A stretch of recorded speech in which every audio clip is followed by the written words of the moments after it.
It's gonna be good, it's gonna be great, it's gonna be better, I can't wait. Making my move, live for the day, sing like a bird, fly like a plane. Come spill with me, Jenny D.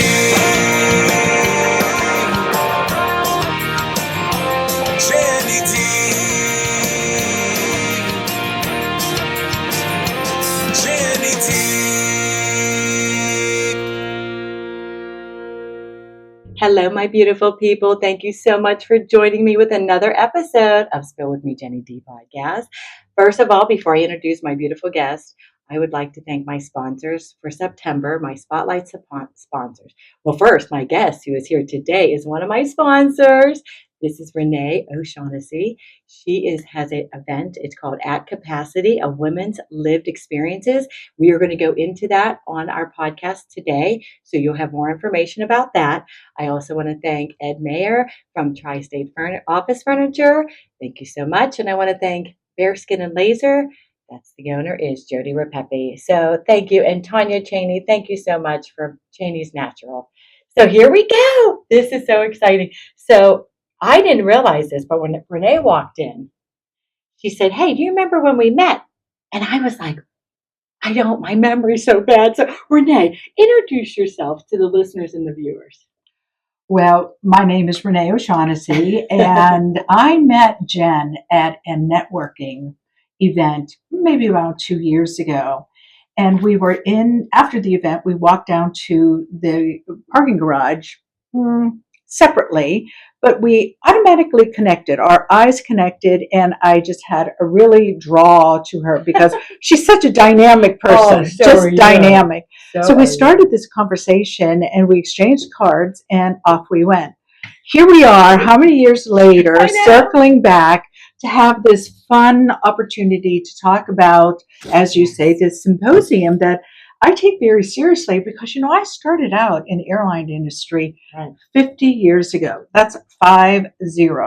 Before we get into that, Reyne, tell the listeners and viewers, like, where do you live? Like, where did you come from? And a little bit of background about your story. All right. Well, I was raised in Pittsburgh. Once a Pittsburgher, always a Pittsburgher. You don't have that yinzer. I don't have the yinzer, but I have a lot of other colloquialisms that I keep in check. And I was raised by an Irish Catholic family, and it was very, very traditional. My mother stayed at home. My dad went to the mills and he worked. And he actually worked 3 jobs. And we'll get into this, but I think that's where I learned my grind and my grit.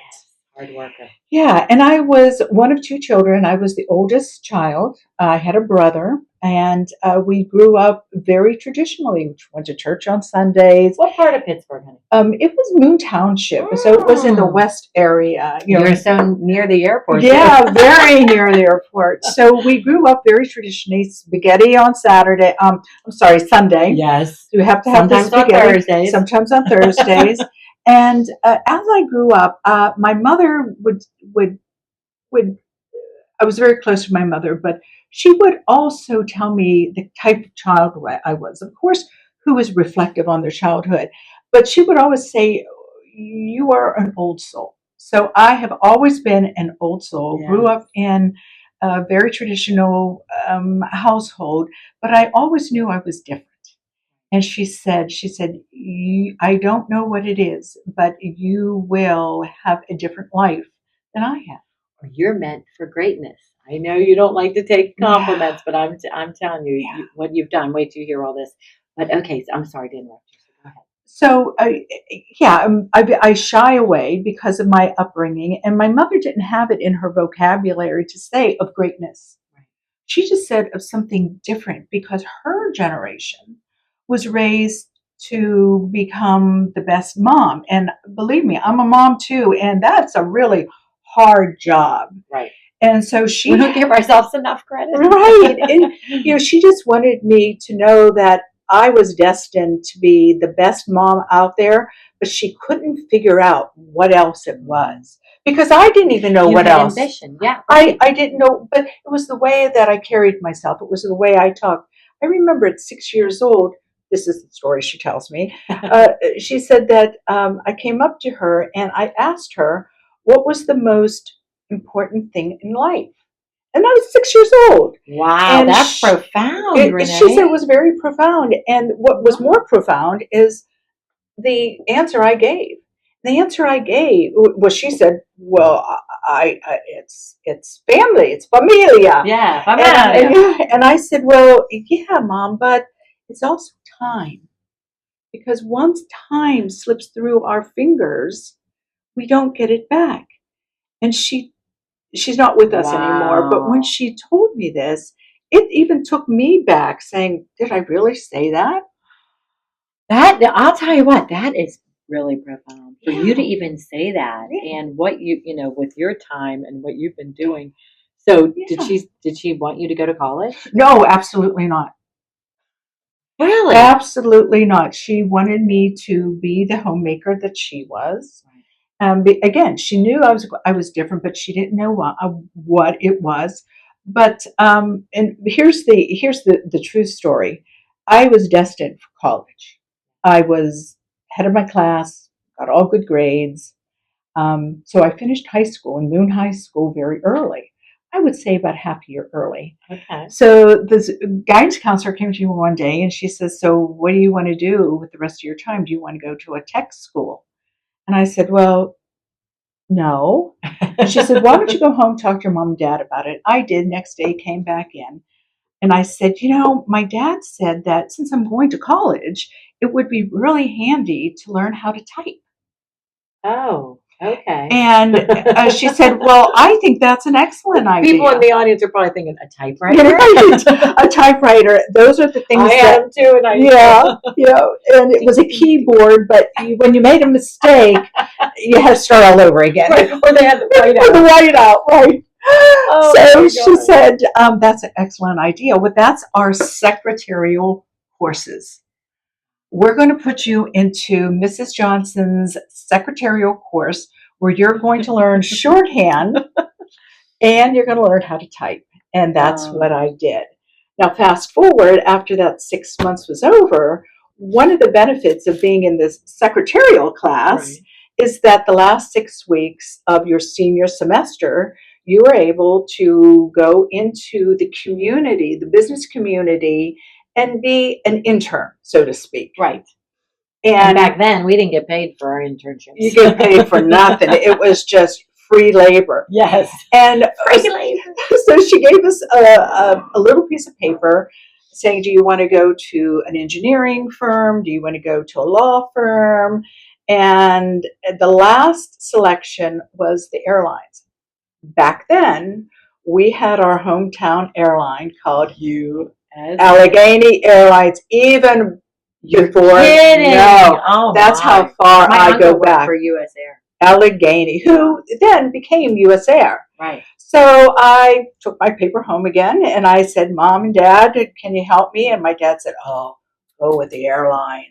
Go with the airlines." Because back in the day, if you worked for the airlines, I mean, people were going to college and couldn't get into the airlines because they just weren't hiring the way they are hiring today. It was just, they weren't growing.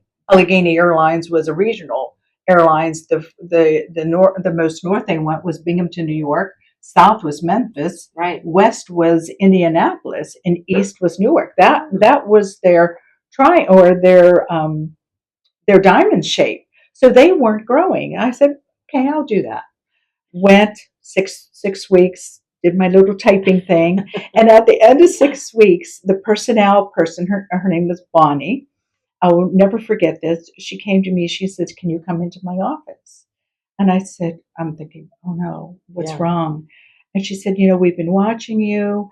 We like your work. We like how you carry yourself in the office. Yes. And we would like to offer you a summer job as a typist in the purchasing department, a full-time job. Would you like to do that?" Well, I don't know. I have to go talk to my mom and dad about it. I did. Of course, my mom said, yes, jump on it. You're not going to college. I was going to go to college to be a dental hygienist because that's one of the things on the form when I was going through school. You could be a dental hygienist, a teacher, a nurse, or a flight attendant. Yeah, those are your choices. Those are your choices back in 1974, and I still have the paper. So I went back and I said, okay, fine, I'll go to Allegheny Airlines. No, I accept your offer. Yeah. And off I went. So the summer came, and I just knew that this wasn't the place for me. But it was a very dynamic industry. I loved aviation. So you were fascinated. I was fascinated by the airplane. But your department, you're like, this is just not right. And so I decided that, that flight attendant stuff looks very much fun. I'll get to see the world, but I don't know. I have to go to college. Fast forward, I applied to be a flight attendant, got the job. I'm not even 18 yet. Oh my gosh. I'm not even 18. And so when I bring it to the personnel department, or they don't call them human resources, they call them personnel back then. After they hired me, they said, oh my gosh, we didn't even ask you your birth date. This is back in the day when it was loosey-goosey. She said, please do not, do not make this public, but we're going to have to give you to sign some papers. Right. So I did, to be able to work as a minor. And I went to be a flight attendant, and they didn't ask my age either.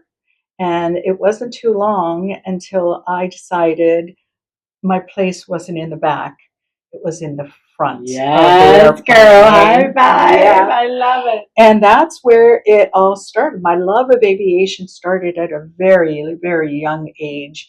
But when I got hooked, I was hooked for life. I was just absolutely fascinated with the entire industry. What did your parents say, though, that you said you wanted to be a pilot? Oh, Mamma Mia! Oh, what's coming? You don't know what you're doing. Girls don't go out. So as you can see, they don't they don't go and away for 2 or 3 days. As a flight attendant, I didn't even start my journey as a pilot because back in 1974, 1975, there were no women in commercial aviation. None. Zip. Right. Zero. So it wasn't until in the early 80s that I got the bug, because I thought, well, I can't make an industry. I will just, and in the meantime, I have a couple kids. Right. By the way. Yeah, you're married. Yes, I'm married. I have a couple kids. And when I was 28, women just started to come into the industry. And the first day that a woman walked onto Allegheny Airlines, the jet, the doors just opened. So it just happened that she was married to a pilot, and he was waiting for her when we ended our trip, and she introduced me to him. And I told her that I always wanted to be a pilot, but I just didn't have the resources. I didn't know who to talk to. Right. So his name was Don Butkovic, and he took me to breakfast at the local Eaton Park, and we had a paper mat. Yeah. And he turned it over, and he said, how old are you? I said, I'm 28 years old. And he started at 28 and mapped it backwards, what I had to do starting in the next month in order to get a job, a big job, at a big airline by the time I was 30. Because if you did not have a big airline job, right, by the time you were 30, you were thought of as not a good investment. Because they would not get their money's worth out of you. Oh my goodness. Of course, now, fast forward, that's not the case. They're hiring people in their 40s and 50s after a wonderful career at another airline or even the military. Right. So I had a lot of work to do in 2 years. You were determined. I was determined. And I'm a Virgo, and today's my birthday. Oh, that's right. Happy birthday. Thank you. what a goodness. wonderful thing to be doing on Thank my you for spending birthday. your birthday on Jenny Yes. D. So I knew I had 2 years, and I just put my blinders on, and once I decide to do something, there's no turning back. And I have to say, my parents were a great help, and They had to be so proud. they were very They were probably scared. they were very scared because back in the day, women didn't step out like this. Mm-hmm. And my father was more frightened for me because he said this in a very loving way, and people don't understand it. But if you knew my dad, you would understand. You would say, "Oh, I get it." He said, "Honey, you're not smart enough. You're not on that track. Honey, men who go into the military can't get a job flying commercial airplanes. Honey, it was all he was trying to. It was love trying to. So he didn't want you to get hurt. He didn't want me to get hurt. Yes. It wasn't holding back, but he was giving me a reality check. And what he didn't know is the more he told me the barriers, the more I dug in. Yeah, you're like, listen, you're my parents. The reason why I'm doing this is because you've taught me to go for it. To go for it. And so that was it. They watched my children while I took lessons at the Beaver County Airport. And I got my first job at a commuter's up in Erie. And then, airlines, they hire, it's cyclical. And then I got my big airline job by the time I was 30. I love that. What a fascinating journey you had. Yeah, thank you. So now, pivot to today. So you raised your kids, was a pilot, but you have other aspects about you. Mm. So tell us why you're going into a lot of women's health and women's awareness about women. Yeah, thanks for asking. Well, as I shared, I was in aviation for 50 years. 35 of those years were in the cockpit, and it's amazing how many years. Yeah, I know. Oh It's my hard. I gosh. mean, it's just that doesn't sound like a dinosaur. I don't know what does. Stop. You're so But the more I had conversations in the cockpit, it didn't matter if I was a first officer or a captain. It's amazing the stories, because everyone has a story. Oh yeah. The stories that I would hear about men and women struggling with their health, not only their physical health but their mental health. And I have to, I have to mention this now because as we talked about it, this will come to light. What I have done in the last 4 years and what I'm going to be doing in the next 4 years. But I in aviation, we could not talk about our mental health. If we even brought the subject up, it could mean that we would have our wings clipped. Mm-hmm. So mental health has gotten a bad rap because we all have mental health. You, me, and everyone, because we're human, right? Absolutely, right. What we're trying to prevent is the degradation into mental health illness. Right. Those are two separate things. Right. We all have sadness. My dog died. My cat died. I have a divorce. We all go through sadnesses, and that's part of life. So the more I sat in the cockpit and heard these stories, the more interested I became about health and mental health. Fast forward, when I turned 50, I had my aha moment. I love that because I was 49. I had mine about this podcast. My aha moment. Mine wasn't good though. I was sitting in my doctor's office for what I thought was a wellness check, and the nurse came in to do the blood pressure and all the pre appointment stuff. And I could tell when she was doing the blood check that she was not happy.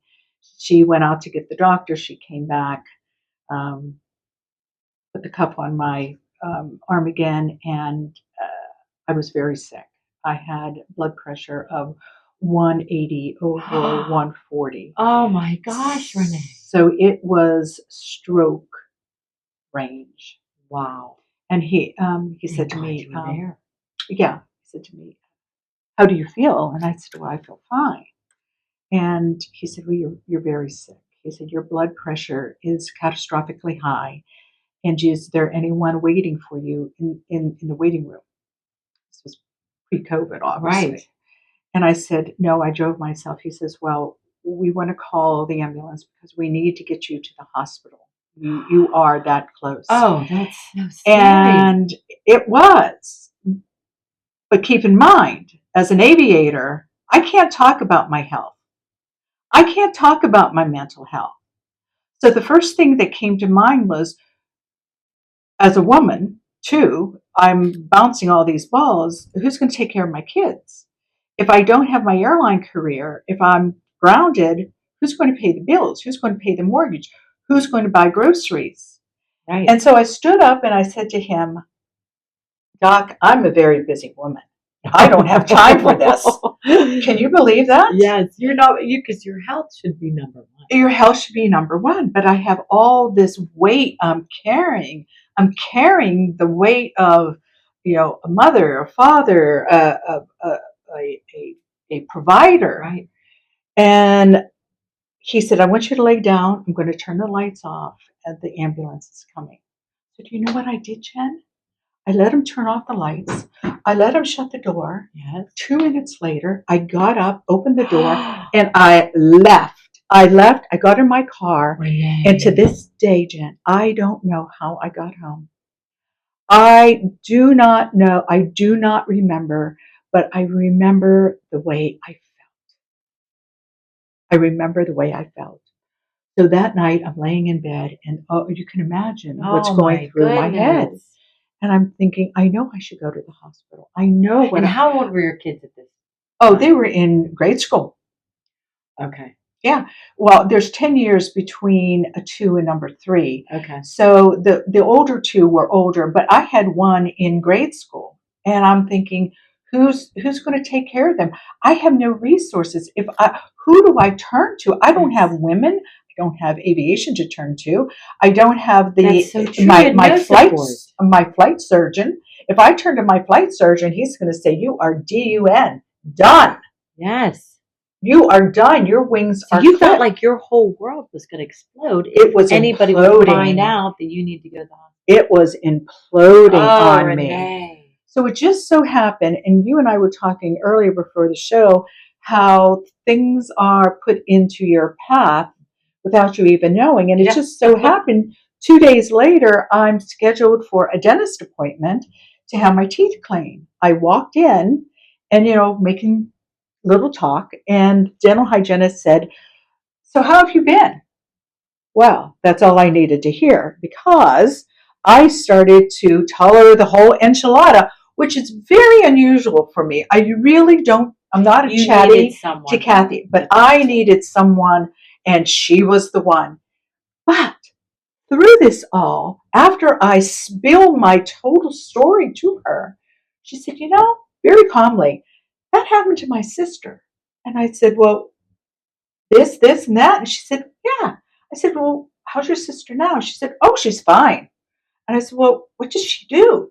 She said, have you ever heard of a doctor named Dr. Perez, Franny Perez, in Squirrel Hill, Pennsylvania? I was going to say, I've never heard of it.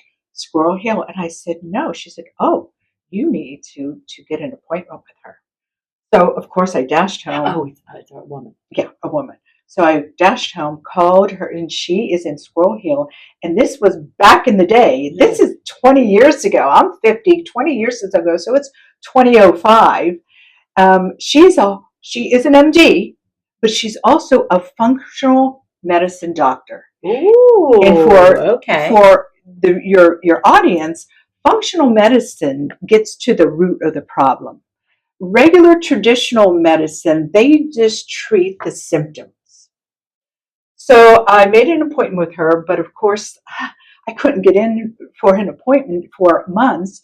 But of course, me being, the determined one, I said to her receptionist, if anyone cancels, yes, you need to get in. I need to get in. I am a pilot. My profession depends on getting these things. This is my whole life. This is my whole life. I started crying, And so lo and behold, a week later, she called with an intake that had canceled. Oh, thank So goodness. I went to Franny 2.5 hours later. Now, this is not covered by medical insurance. Right. Because at this time, they think that functional medicine doctors are just voodoo doctors. Right, that they don't really know. Yes. You really don't know. Yeah. This is really nice. Because there's not all this research. Yeah, right. This is 20 years ago. This is when we just are starting to explode in this health, and it's the right time, because now, fast forward, we have so many people that are shying away from traditional medicine, going into the holistic, finding the root of the problem. And one of the things that we're going to talk about is menopause. So I'm in Franny's office. She takes all these unconditional, all traditional, untraditional blood tests, and what it reveals. Now here's the kicker. Here we go. Here's the kicker. I know what you're going to say. Oh, this is bad. This is bad. She has all these tests in front of her, and they're all way out of the comfort zone. And she said to me very lovingly, but she was a straight shooter. She said, you may look okay on the outside, but what these tests reveal is that you have a cellular age of an 80-year-old woman. What? She said, you are 50, but your cellular age, which is the driver of your overall health, is of an 80 years old. So she was very gently telling me, not only I'm sick, but my longevity is not on my side. Oh, my. I sat there in shock.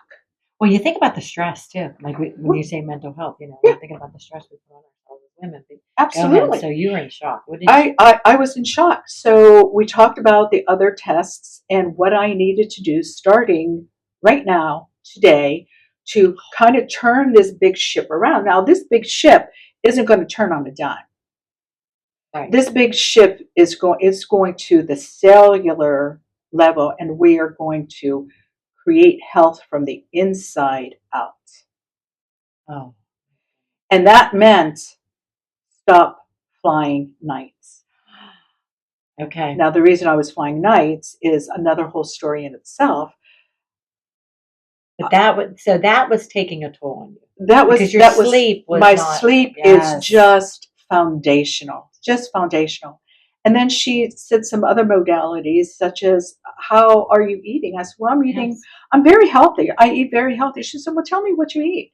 And I said, oh, I eat fish, and I eat. My mother's Italian, so I eat mainly Mediterranean style. Right. And she said, well, that's great, but where do you get your food? Where do you get your seafood? And I said, well, Giant Eagle, of course. Yeah, right. And she said, well, let me tell you, if you're getting your fish a Giant Eagle, I want you the next time to go and make sure you ask them, where is this fish coming from? Because the fish that is not from the United States, they have different standards. They have more iodine. They do not have the same standards that we have in the United States. Okay. So if it comes from Vietnam, if it comes from Indonesia, if it comes from China, and she had a whole list of them, do not eat it. Do not eat it. Was that affecting your blood pressure? This was all funneling into, because your body keeps score. So with the lack of sleep, not eating, I thought I was eating healthily. I wasn't, because I was poisoning my system. And then she said, well, what do you do for relaxation? Well, I have 3 kids. What do you mean relaxation? There's no such thing. There's no such thing. And I said, well, I go for massages, and sometimes I'll go for a facial. She says, no, what do you do for your core? And this is so funny. Well, that's a good question. Yeah. She said, what do you do for your core? And I didn't even know what that meant. What do you do for your core? So yes. I don't even know what that meant. Well, she explained it. And she said, what do you know about mindfulness? And this is 2005. And I said, mindfulness, what's mindfulness? And she said, well, the words didn't even get out of her mouth. And I said, oh, you mean that Buddhist thing, that religion? Oh, no. I'm Catholic. I said, I'm Catholic. I don't need any of that. And she said, no, they practice it. The Buddhists do practice it, but it is not a religion. So she started, and as she was explaining it to me, I'm like, hear no evil. I don't want to hear this. I'm shut down. I am overcapacitated right now, and I can't take any more in. But she said, just when you leave with your protocol here, she said, just give this some thought. And I did. And I went home, and about 2 weeks later, I was going to see her in 6 weeks. But 2 weeks later, I thought, I'll check this out. So I went to the local Barnes & Noble store, and I'm walking up and down the self-help aisle, and I'm looking left and I'm looking right, and I'm thinking, I don't want anyone seeing me here in this, mindfulness section, because this is really woo-woo for me. And but I saw a book, and the book was Mindfulness for Dummies. No way. Yeah. And I said, well, that's me. I love it. That's me. Mindfulness for dummies. So I bought I started looking through the book, and it was pretty much laid out in a checklist. And I thought, well, I do checklists really well. I'm a pilot. I can do this. Yes, you're organized. But here's the thing. I bought the book for the wrong reason. I bought that book to prove Dr. Perez. I bought that book so I can follow that checklist day by day, week by week. And in 6 weeks, when I was going back to see her, I was going to go in and I was going to tell her that she was full of baloney. So week one. Because your mindset, you already thought that I was this a is not going to skeptic. work. This is not going to work This for is me. not going to work for me. This is just Yes, all you were a woo-woo. skeptic, yeah.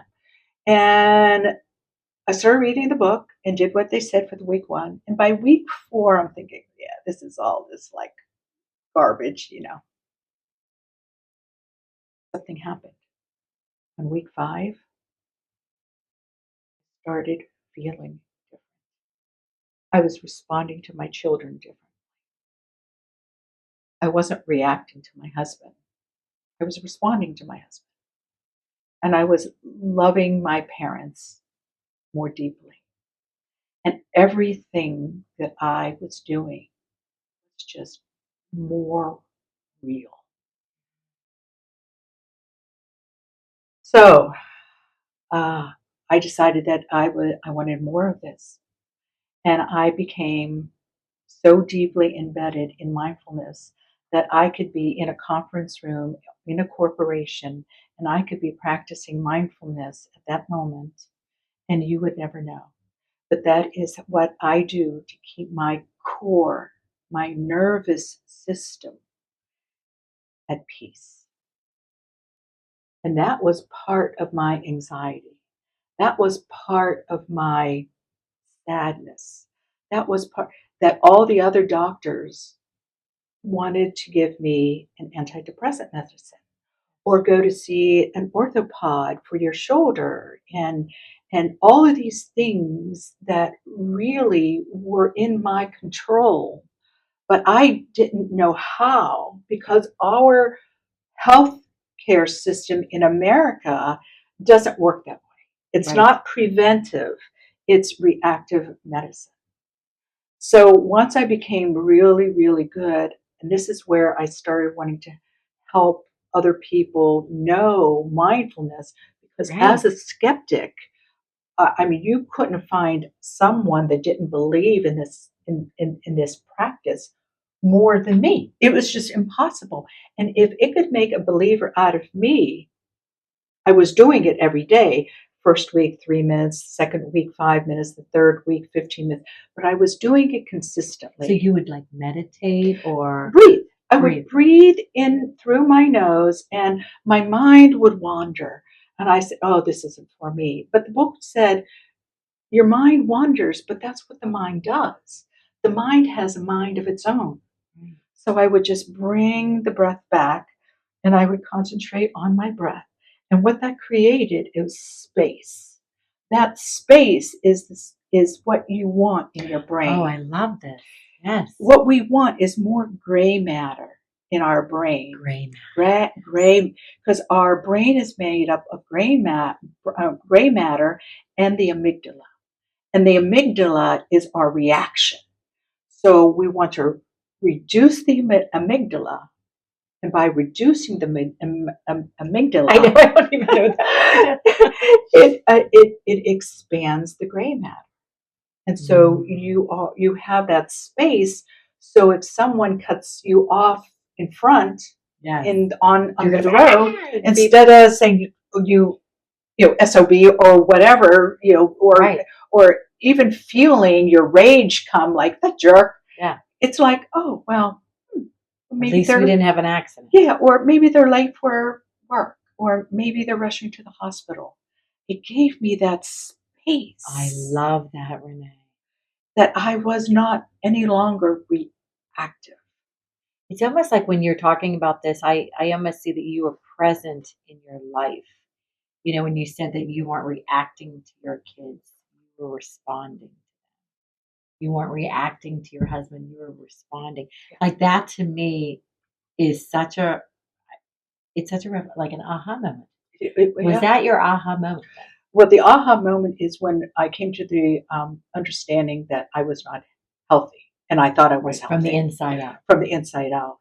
And then as my journey continued, I wanted to learn everything that I possibly could about lifestyle health, because the AMA, the American Medical Association, said 80% of disease can be altered by lifestyle changes. Wow, it's so true. 80%. Yes. If you think about a lot of people in this day and age are taking medicine to lose weight. They would rather have that quick fix than just change their lifestyle. Yes, absolutely. So it's kind of scary. It is, because again, we don't know what we don't know. So again, because once I decide something, I dig in. I decided to go back to school, and I went to Brown University. And that's a great school. Well, it's a beautiful school, and I became a mindfulness practitioner. So I am a teacher in mindfulness. Oh, I love that. So yes, so tell us that when you started doing that, what was your goal? Like, why did you want to do that? Why did you want to go to school for that? I wanted to go to school for it because I wanted to make sure that I knew every aspect about it. I wanted to grow in my knowledge of mindfulness. And there's different types of mindfulness. There's, I think, 8 or 12 different types, and I'm not going to bore your audience, but there are many. The one that I was focused in on is called MBSR, Mind-Based Stress Reduction. And that is very much tied to stress reduction. Say that again. It's mind-based, MBSR, MBSR, mind-based stress reduction. Mm-hmm.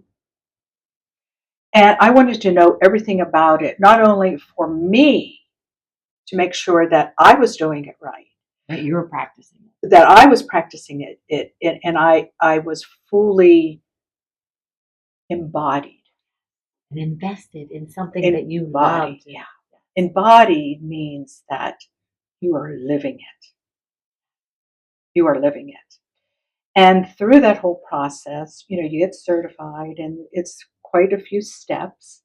And then in the industry that I'm in, I felt Were you still flying? Oh, I was still flying. I was still flying because Franny, little by little, helped this big ship turn around, and putting these steps into practice, I was feeling better.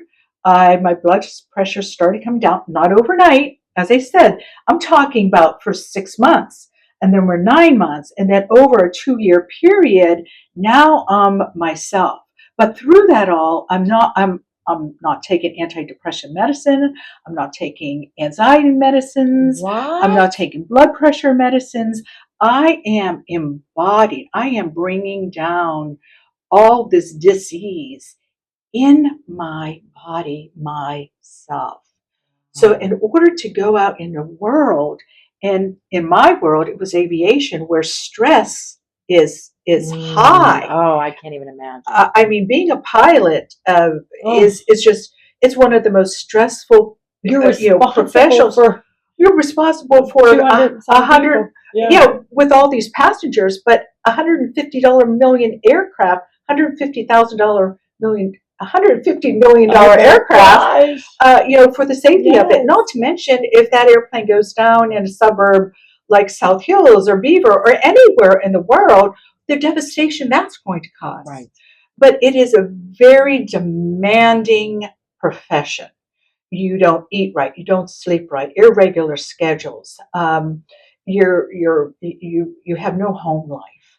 So it's very, very demanding. So I thought my calling then was to go into the aviation world, bring this little bit into the aviation world to teach the pilots on this is something that you can use, because we can't take drugs. That's true. We can't take drugs. Yeah. So how? Yeah, that's true. How would they be able to cope with that stress? It would be internal, which is feeding yourself, your body, with all that bad energy. Exactly.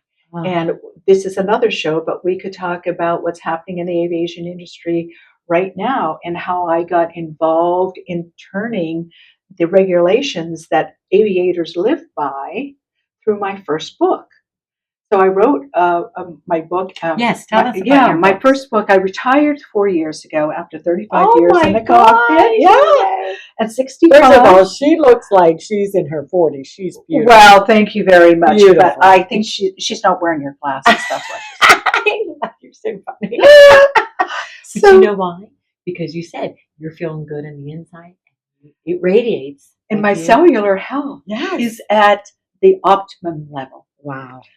So what are your books? How many books have you read? I wrote 2. Okay. The third one is almost finished. The third one is called At Capacity. That's what we're going to be talking about. Yes, and that's what we're going to be talking about. And so, what was your first book? Oh, the first book, is This Is Your Captain Speaking. Oh, I love it. What you should know about your pilot's mental health. And my second book is called Navigating Disguise to Success. And that is geared more for aviation students. I wrote that book to help aviators, student aviators that are wanting to be commercial aviators, that are going through aviation universities, that they can read the book that I wish that I had when I was their age. That is so wonderful. And so it was a quick book. They put it into their flight bag. And now the third book is focused on women's health. And we're going to get to that on how I kind of pivoted from aviation, health and well-being, and mental health to now women's health. Yes. Let's talk about that. So with your third book, you were thinking to yourself, okay, I need to help. Because you felt like sometimes we're alone. We're not, if you think about it as moms, some people that are moms out there, we don't feel like we can take a day off. You always feel like you're on. You got to be on. You cannot be sick. So the pressure we put ourselves, we don't give ourselves grace. So talk about this At Capacity. How did you come up with that name and everything? Thanks for the question. And it's an excellent question. As I was transitioning out of aviation, I started coaching women in aviation on their health and mental well-being. Through the years, after I went to Brown, I also went back to school to become a functional medicine health coach. Remember Franny Perez? She was a functional doctor. Yes. And I wanted to become a health coach. So when I was still in the airlines, I was coaching women aviators, and they were complaining about their health and their mental well-being and having to do it all, carrying it all. Now, these are high performers. These are brilliant women, like we all are. These are capable women, but they were just tired. They were tired. They were burnt out, and they couldn't. It was like a funnel, and they didn't know what they don't know. So they came to me, and we walked through it as a health coach. Many things that it's very tailor made, but I was able to get women to get back to that part that they enjoyed their life. They enjoyed being a mother. They enjoyed, or some of them weren't even mothers, but they felt that they were at capacity. Yes. They were at capacity. And if you really think about it this way, Jen, There was nothing left. there's nothing left. They are in their margins. And in aviation, when you are in your margins, you are at risk. You are at risk. So now I help women reclaim their capacity for health, their leadership, and their longevity by implanting the same safety margins that we had in aviation to their own life. Because if you think about it, Jen, do you have an iPhone? Yes. We all have iPhones. Right. We all have some kind of a phones. Do you ever get an update? Yes. I get updates all the time. My computer, I get updates all the yes. time. What does that update do? That update creates more space in the memory. It allows your computer to work better, to work easy, to work faster. When is the last time the human body got a system upgrade? I knew you were going to say that. That's so true. And in the last 50 years, an upgrade. Yeah. So in the last 50 years, since the internet came into our life, we have just been adding more and more and more to this vessel. Right. To this vessel, this vessel that was never made to be a machine. And I talk about this in the book where I break down the machine mindset. It started years and years ago, and it just evolved. And in the last 50 years, we as women, we just keep packing it in. Mm-hmm. We work inside of the house. We can add more. We can add one more. We don't have one job. Yeah. We have 3 jobs. And it mainly falls on the women. Now, there are some exceptions, absolutely. But if we think about it, we are carrying around so much. Mm-hmm. And believe me, I was in a profession that I was in command. I was in command of aircrafts. I was in command of schedules. I was in command of expectations. And quite frankly, you lived it. I lived it. Yeah. And I was a woman who got things done. Mm-hmm. And I never put anything down. So here I am, after I retired, and I was very privileged. I was chosen to be part of the FAA mental health task force, where we came up with recommendations I love that. to the FAA where they can change the regulations on mental health. So that train is on its track, and that's why. But when I first wrote that book, kind of circling back to my first book, when I wrote that first book, I can't tell you the people who told me, don't write it, don't publish it, because A, no one's going to read it, and you will be blacklisted, because we just don't talk about those things. Yes. Mental health is something that is there, but we just kind of keep it on the side. It's hush, hush. Right. And that, that is such a stigma, even today. But I feel like you broke the barrier. I did. For women in aviation. I mean, you really did. I was one of the many trailblazers in aviation. And yes, today's women have it easier. Right. But they still don't have it easy in a male-dominated industry. Right. So I wrote the book. It has become a #1 bestseller on the Amazon list. Yay! And we're going to have all that information underneath too, so people can. Thank you. And so that train is on its track, and I keep coaching now women leaders in executive positions. And they are suffering just like my women were in aviation. Right. It's a lot of professions. A lot of professions. Doctors, tech, law, medicine, women who are staying at home trying to juggle it all. Our capacity is so different. being at capacity might be this for one woman. It might be this for another woman. Right. So it's different. So I honor that. Not every woman is the same. So how I coach women is based on their capacity, Right.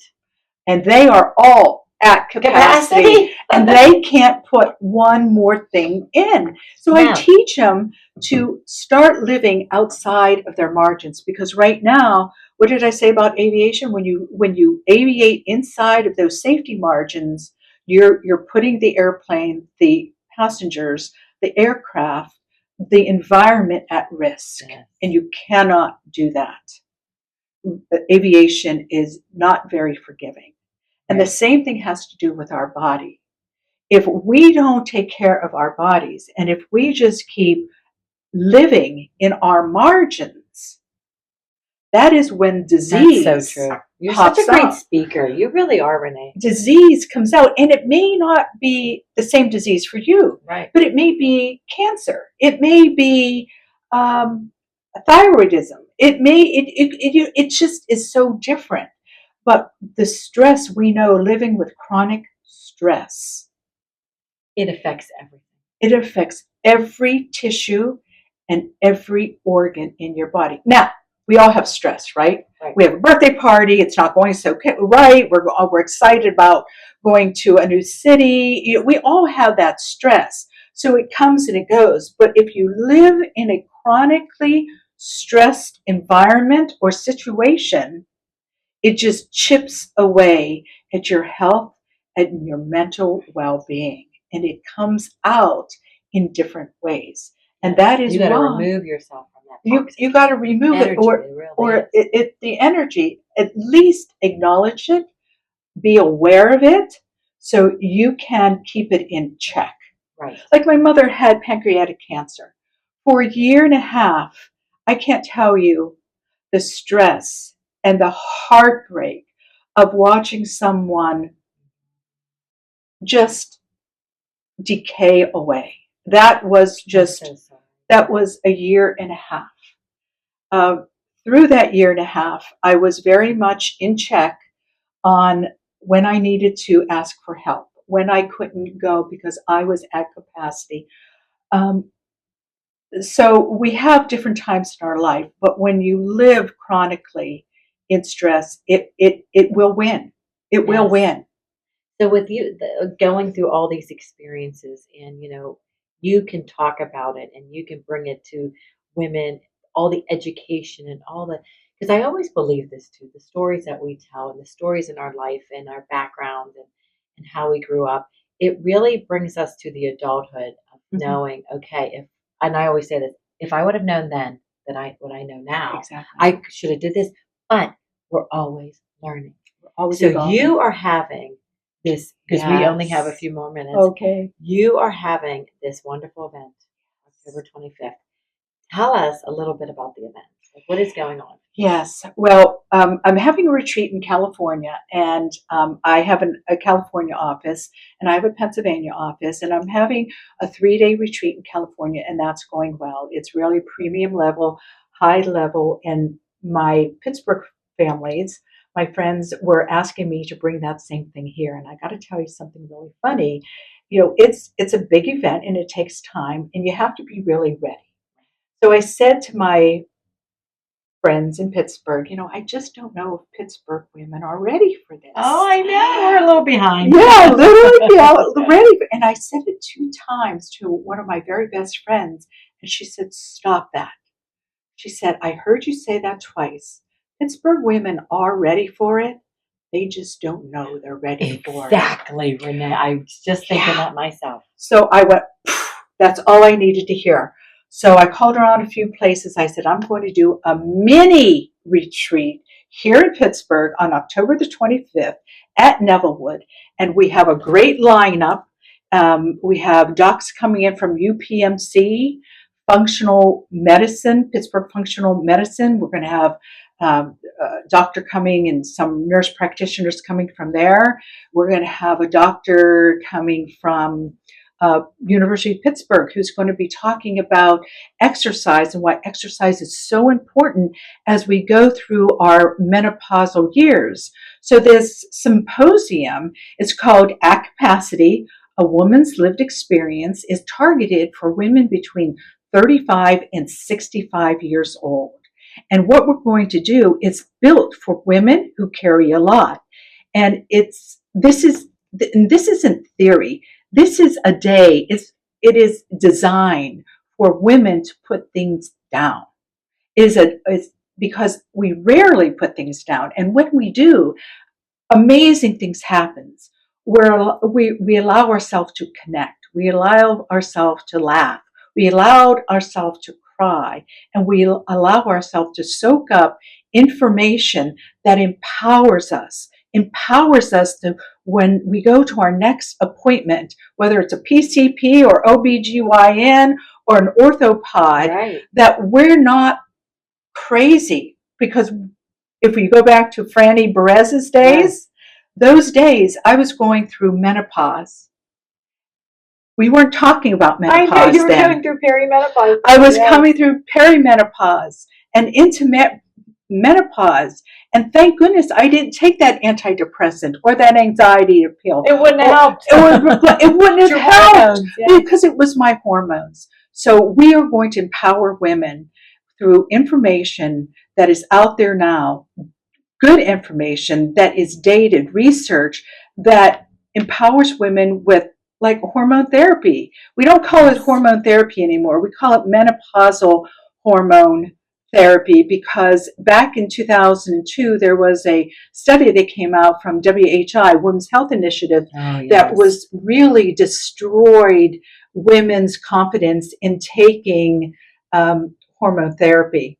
But what that study didn't tell us is that the study was with synthetic hormones. Right. It was done with women over 60. There were so many flaws in that study that was never brought out that women almost overnight turned away from And stopped hormone it. therapy. Yes. I had a whole podcast episode on that. Yeah. It was. And there's now so much research that has been done. I've been on menopause. Franny put me on menopause hormone therapy back when I was 50, after I went, don't think so. Right. I had to be convinced and I had to research it, and I did. And I can't tell you the difference. Not only difference to my skin, to my cellular health, to my heart health, Right. to my bone health. We need estrogen in our bones because as we get older, the decline of estrogen happens. And if we don't replace it with something, guess what? Our body is so smart, it's going to take it from our bones. Mm-hmm. And that is why, as we get older, if we fall, if we break an ankle, Yes. it doesn't heal very well, and sometimes doesn't heal at all. So we're going to be bringing all this information to these women. We have it capped at 50. We have 20 VIP seats, 30 general admission seats. Okay. And it's going to go live tomorrow. And And this is going to air not next week, the following, because I wanted to get it closer.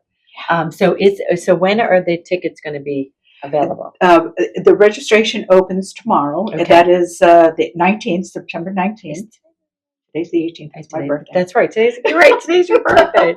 So it'll be on the 19th. Yeah, on the 19th. So this already airs, so it'll be already available. Where do they go? They go to At Capacity Symposium. That's ATCAPACITY Symposium.com. And it's all right there. You'll see the lineup of doctors. We're not going to put the agenda out until the week before because that's still kind of evolving. But the experts are in place, and we're just going to have a wonderful time. Yeah. You know what, Renee? Sitting here, getting to know you and talking to you, I feel like I'm like right there with you. Like I feel like you're leading the pack, and I'm like, I'm coming, Renee. Like I'm with you because I just started the menopausal hormone health therapy. Did you? In May. So I am feeling so much better. And, I feel like sometimes, and this is why I'm so glad you're having this, because I do feel like the more I keep talking, I talk to my family, my cousins, women I don't even know. I'm like, hey, you're not feeling good. Listen, you need to go find someone who knows about perimenopause, about menopause, Yes. about post. And that information isn't there for us. We don't know where to look. We don't know. And it's a Exactly. lot, like you said, it's a lot of information. A lot of And information. we're at capacity. We are at capacity. And let me tell you what, this isn't the golden goose. So I don't want your viewers to think, oh, if I go on MHT, my life is going to be Right. a Everybody's panacea. different, right? Everyone's different. It takes a little tweaking. It's tailor made. But if you are still living in your margins, and if you're at capacity, if you're burning the candlestick at both ends, even hormone therapy isn't going to cure that. Right. So it is lifestyle. I knew you were It's gonna say lifestyle living. It's Yes. a bit of everything, and we're going to help you do that. We're going to help you do that. Yeah. I love this. Thank you so much. Oh, my pleasure. I'm going to have all the information underneath. So if anybody's listening or anybody's viewing, we will have all the information. We're going to have this on in 2 weeks. Plus, I'm going to send out reminder reels and stuff like that so that people know when it's coming. But I'm just so excited for you because I'm excited that you are taking this and you brought it to Pittsburgh. And I know, like, you're at first you were thinking like, oh, I don't know if we're ready, but when are we ever going to be ready? This is the time to do it. And I'm so excited. And I feel like it's not going to be the first one.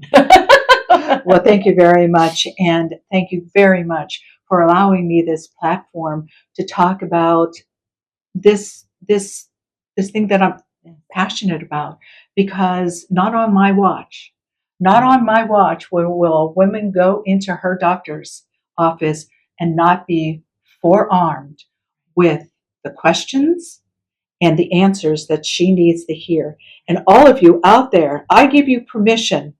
If your doctor disrespects you, dismisses you, you have my permission to say, thank you very much, doctor.